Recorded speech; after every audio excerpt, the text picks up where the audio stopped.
Mohon perhatian, tekan tombol subscribe. Terima kasih atas perhatiannya.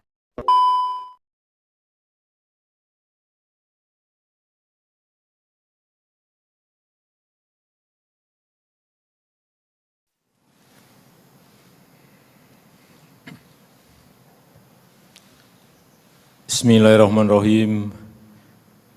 Assalamualaikum warahmatullahi wabarakatuh. Selamat pagi, salam sejahtera bagi kita semuanya. Om Swastiastu. Yang saya hormati Wakil Presiden Republik Indonesia, yang saya hormati para Menteri Kabinet Indonesia Maju hadir di sini, Bapak Menko Polhukam, Bapak Menhan, yang saya hormati Panglima Tentara Nasional Indonesia, Panglima TNI beserta seluruh jajaran, yang saya hormati Kepala Kepolisian Republik Indonesia, Kapolri beserta seluruh jajaran, para Kepala Staf Angkatan Darat, Laut, dan Udara, serta seluruh Pangdam Kapolda, serta jajaran TNI Polri di seluruh penjuru tanah air, hadirin sekalian yang berbahagia. Pada kesempatan yang berbahagia ini, pertama-tama saya ingin menyampaikan ucapan terima kasih dan penghargaan setinggi-tingginya, penghargaan sebesar-besarnya kepada seluruh jajaran TNI dan Polri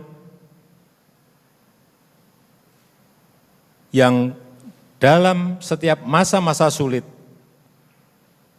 baik ketika terjadi bencana, termasuk selama pandemi COVID setahun ini, TNI dan Polri selalu berada di depan, di garda terdepan dalam penanganan setiap bencana maupun krisis. Setiap langkah kita bukan hanya untuk menyelesaikan krisis, tetapi di setiap krisis selalu ada hikmah dan peluang. Ini yang harus kita manfaatkan untuk kemajuan bangsa. Saudara-saudara peserta Rapim yang saya hormati, saya perlu tegaskan bahwa krisis kesehatan akibat COVID-19 masih belum usai, masih belum berakhir. Pertama, saya perintahkan kepada seluruh jajaran TNI dan Polri untuk terus aktif mendisiplinkan protokol kesehatan, mendisiplinkan 3M, dan juga terus aktif untuk mendukung 3T, dan juga mendukung pelaksanaan PPKM skala mikro, PPKM di skala desa. Kenapa ini perlu saya tekankan? Karena di desa itu TNI memiliki yang namanya Babinsa. Karena di desa itu Polri memiliki yang namanya Babin Kamtibmas. Dan kita harapkan semuanya bekerja terintegrasi. Kita harapkan rantai penyebaran COVID-19 cepat terputus dan krisis ini segera selesai. Yang kedua, saya minta kepada jajaran TNI dan Polri untuk mendukung pelaksanaan vaksinasi massal. Vaksinasi memang dilakukan di puskesmas. Vaksinasi juga dilakukan di rumah sakit. Tetapi perlu pada klaster-klaster tertentu vaksinasi dilakukan massal. Mungkin bisa di klaster pasar misalnya, atau di klaster-klaster jasa ekonomi,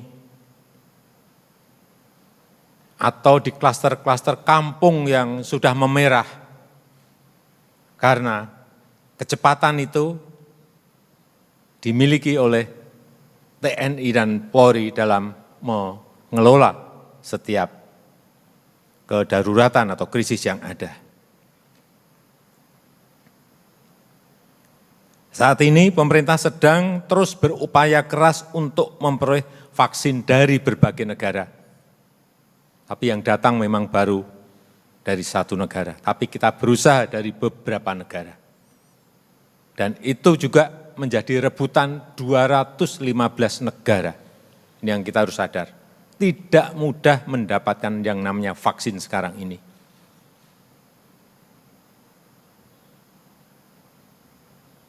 Dan saya juga telah memerintahkan untuk mempercepat produksi vaksin kita sendiri, vaksin merah putih.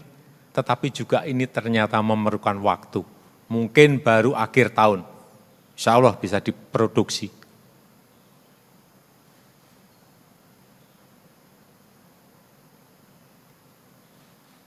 Kita tahu bahwa target kita untuk mencapai herd immunity, kekebalan komunal, itu adalah memvaksin kurang lebih 70% dari penduduk kita. Sudah kita hitung kemarin, angkanya di kurang lebih 182 juta orang yang harus divaksin. Artinya yang harus disuntik karena 2 kali berarti kita harus menyuntik 364 juta suntikan. Bukan angka yang kecil. Karena angka ini akan menghasilkan kekebalan komunal, herd immunity. Oleh karena itu, saya minta jajaran TNI dan Polri untuk cepat bergerak membantu vaksinasi agar segera bisa kita selesaikan. Dan saya juga minta TNI Polri juga mengawal distribusi pengamanan vaksin untuk menuju ke daerah-daerah. Kemudian yang ketiga, saya minta jajaran TNI dan Polri aktif mendukung iklim usaha dan iklim investasi yang kondusif. Karena sekarang ini yang dibutuhkan adalah kesempatan kerja, peluang kerja, lapangan kerja yang banyak tergerus karena pandemi COVID. Oleh sebab itu, perkokoh stabilitas politik dan keamanan. Ini penting banget, penting sekali. Berikan kepastian hukum. Karena sekali lagi iklim usaha itu, iklim investasi itu sangat penting karena akan mendongkrak pertumbuhan ekonomi kita menjadi positif. Para peserta Rapim yang saya hormati, yang saya banggakan. Selain sektor kesehatan dan perekonomian, kita juga harus serius memperbaiki bidang sosial, bidang budaya, bidang politik, dan bidang pemerintahan.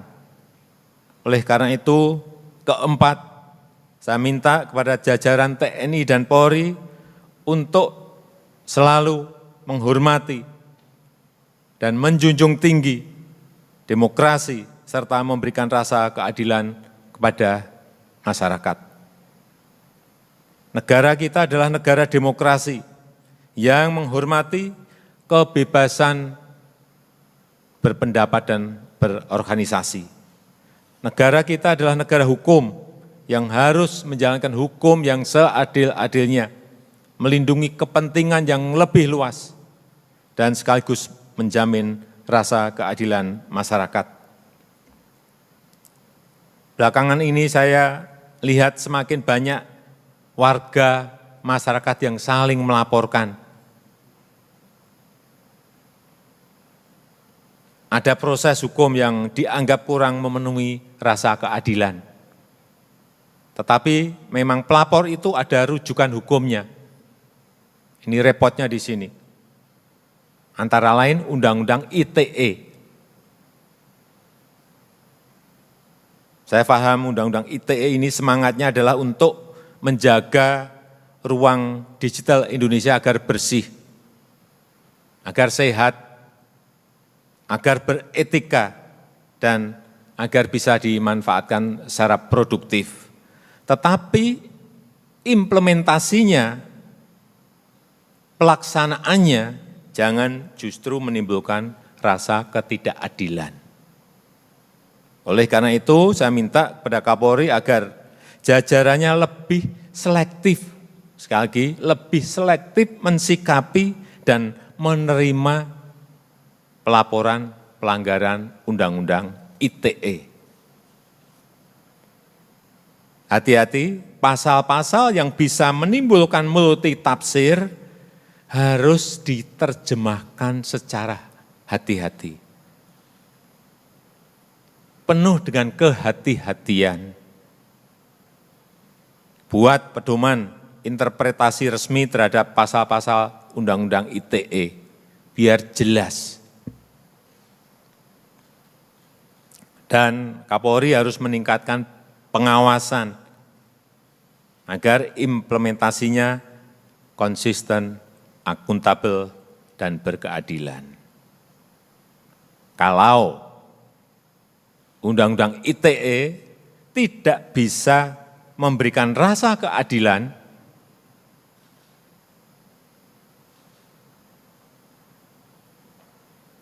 ya, saya akan minta kepada DPR untuk bersama-sama merevisi undang-undang ini, Undang-Undang ITE ini.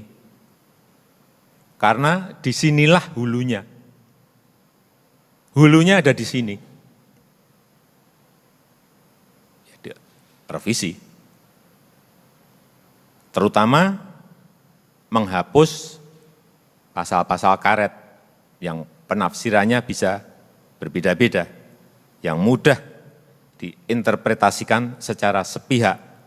Tentu saja kita tetap harus menjaga ruang digital Indonesia, sekali lagi, agar bersih, agar sehat, agar beretika, agar penuh dengan sopan santun, agar penuh dengan tata krama, dan juga produktif.